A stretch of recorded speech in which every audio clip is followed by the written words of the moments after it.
महर्षि वेदव्यास द्वारा रचित महाभारत एक बहुत ही विस्तृत ग्रंथ है, जिसमें अनेकों अनेक कहानियां हैं। आम जन इनमें से अनेक कहानियों और प्रसंगों से अवगत है, लेकिन बहुत से ऐसे प्रसंग हैं, ऐसी कथाएं हैं जिनसे आज भी आम जन अनजान है। दोस्तों, आज हम आपको महाभारत का एक ऐसा ही प्रसंग बताते हैं जब अर्जुन ने अपने ज्येष्ठ भ्राता युधिष्ठिर को मारने के लिए हथियार उठाए थे।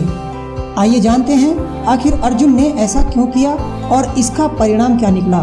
महाभारत काल की यह कथा हमें वह समय याद कराती है जब कुरुक्षेत्र युद्ध चल रहा था। यह युद्ध का 17वां दिन था और राजकुमार युधिष्ठिर तथा कर्ण के बीच युद्ध हो रहा था। सभी को इस युद्ध से बहुत उम्मीदें थी कि तभी शस्त्र विद्या में माहिर रहे कर्ण ने युधिष्ठिर पर एक जोरदार वार कर दिया।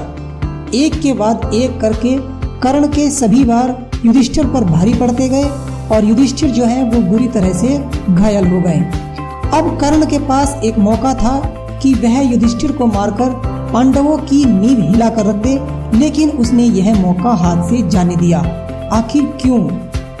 कर्ण ने युधिष्ठिर पर सिर्फ इसलिए वार नहीं किया क्योंकि उसने पांडवों की माता कुंती को यह वचन दिया था कि चाहे कुछ भी हो जाए वह उनके किसी भी पुत्र को जान से नहीं मारेगा, और यही कारण था कि ना चाहते हुए भी कर्ण ने युधिष्ठिर को जीवित ही जाने दिया।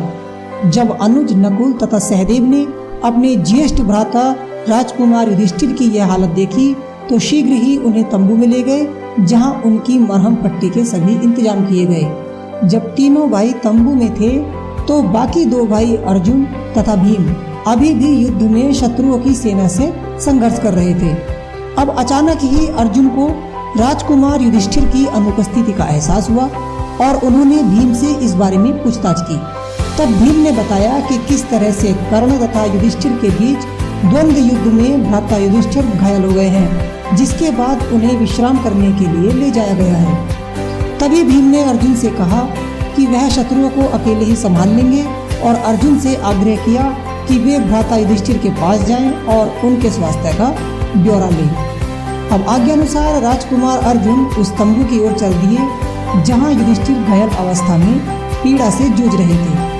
तंबू में लेटे हुए युधिष्ठिर ने अचानक ही अपने अनुज को अपनी ओर आते हुए देखा।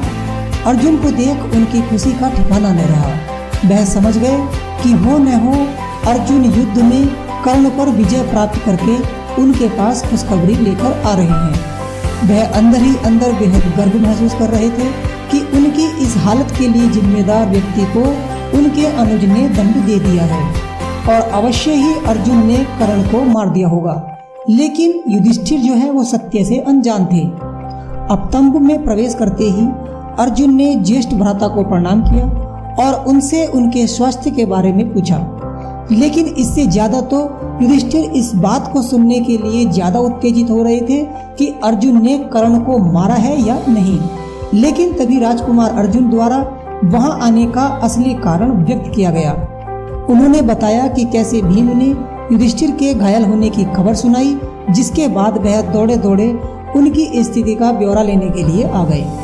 अब अर्जुन के मुख से सच्चाई सुनते ही युधिष्ठिर जो है वो अपना आपा खो बैठे। वह सच उनकी भावनाओं को ठेस पहुंचा रहा था। उन्हें ऐसा महसूस हुआ मानो कोई उनके सम्मान को तीर के समान चीरता हुआ जा रहा हो। वे बेहद क्रोधित हो उठे और बोले कि तुम यहाँ केवल मेरे घाव के बारे में पूछने आए हो या फिर उन्हें और कुरेदने आए हो? तुम किस प्रकार के अनुज हो जो अब तक अपने ज्येष्ठ भ्राता के अपमान का बदला नहीं ले सके? युधिष्ठिर के इन कटु वचनों को सुनकर अर्जुन बेहद शर्मिंदा महसूस कर रहे थे, लेकिन युधिष्ठिर का क्रोध शांत नहीं हो रहा था। वे आगे बोले कि यदि तुम मेरे लिए इतना भी करने में असमर्थ हो तो तुम्हारे इस गांडीव अस्त्र का कोई लाभ नहीं है, इसे उतार कर फेंक दो। अब अपने प्रिय गांडीव अस्त्र की निंदा सुनते ही अर्जुन के मुख पर निराशा वाले भाव पल में ही क्रोध के साथ बदल गए। वह संसार में किसी भी प्रकार की निंदा सुन सकते थे, लेकिन उनके गांडीव के बारे में कोई एक भी अपशब्द बोले यह उन्हें बर्दाश्त नहीं था। दरअसल यह अर्जुन द्वारा लिए गए एक वचन का हिस्सा था, जिसके अनुसार कोई भी अपना हो या पराया हो, यदि वह उनके पवित्र एवं प्रिय गांडीव धनुष के बारे में बुरे वचन बोलेगा तो वह उसका सिर कलम कर देंगे। इस तरह का उन्होंने वचन लिया हुआ था। यही कारण था कि युधिष्ठिर द्वारा जैसे ही गांडीव की निंदा की गई, अर्जुन ने अगले ही पल अपना गांडीव उठाया और क्रोध भरी आंखों से युधिष्ठिर को मारने के लिए आगे बढ़े। तभी श्री कृष्ण वहां पहुंचे और अर्जुन के इस व्यवहार को देखते ही उन्हें रुकने की आज्ञा दी। श्री कृष्ण राजकुमार अर्जुन का यह रूप देखकर बेहद अचंभित हुए। वे समझ नहीं पा रहे थे कि आखिरकार ऐसी क्या बात हुई जो अर्जुन अपने ही प्रिय भाई युधिष्ठिर के प्राण लेने को तैयार हो गए। तत्पश्चात अर्जुन ने उन्हें घटना का सार बताया और फिर श्री कृष्ण को समझ में आया कि आखिर बात क्या थी।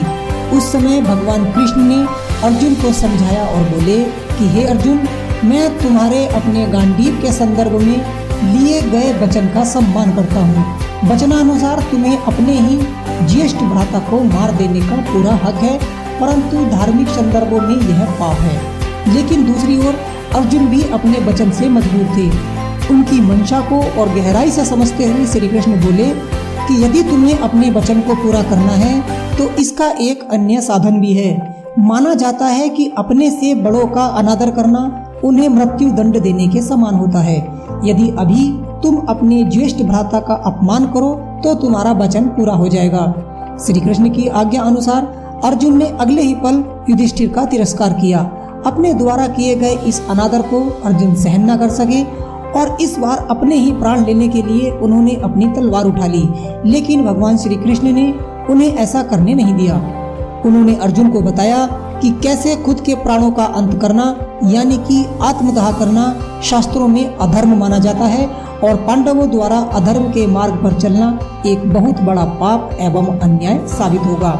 इसीलिए उसे धर्म का मार्ग ही चुनना चाहिए। इसके साथ ही श्री कृष्ण ने कहा कि आत्म प्रशंसा आत्मघात के समकक्ष है। इसीलिए तुम दूसरों के सम्मुख अपनी वीरता की खुलकर तारीफ करो, जिससे तुम्हारा वचन पूरा हो जाएगा। श्री कृष्ण के इन वचनों को सुन धीरे धीरे राजकुमार अर्जुन का क्रोध शांत हुआ और उन्होंने खुद के सिर पर रखी उस तलवार को नीचे उतारकर फेंक दिया। इस प्रकार भगवान श्री कृष्ण के निर्देशों से राजकुमार अर्जुन का वचन पूरा हुआ और साथ ही वह किसी भी प्रकार का अधर्म करने से बच गए। तो दोस्तों, यह थी वो पौराणिक कथा जिसमें अपने वचन को पूरा करने के कारणवश अर्जुन ने अपने भाई युधिष्ठिर पर हथियार तान लिए थे। तो दोस्तों, इसी तरह की और पौराणिक कथाओं के लिए आप बने रहिए हमारे चैनल के साथ। और जो लोग चैनल पर नए आए हैं, कृपया चैनल को सब्सक्राइब अवश्य कर लीजिए ताकि इसी प्रकार की पौराणिक कथाएं और बेहतरीन प्रेरणादायक कहानियां आपको सबसे पहले मिलती रहें।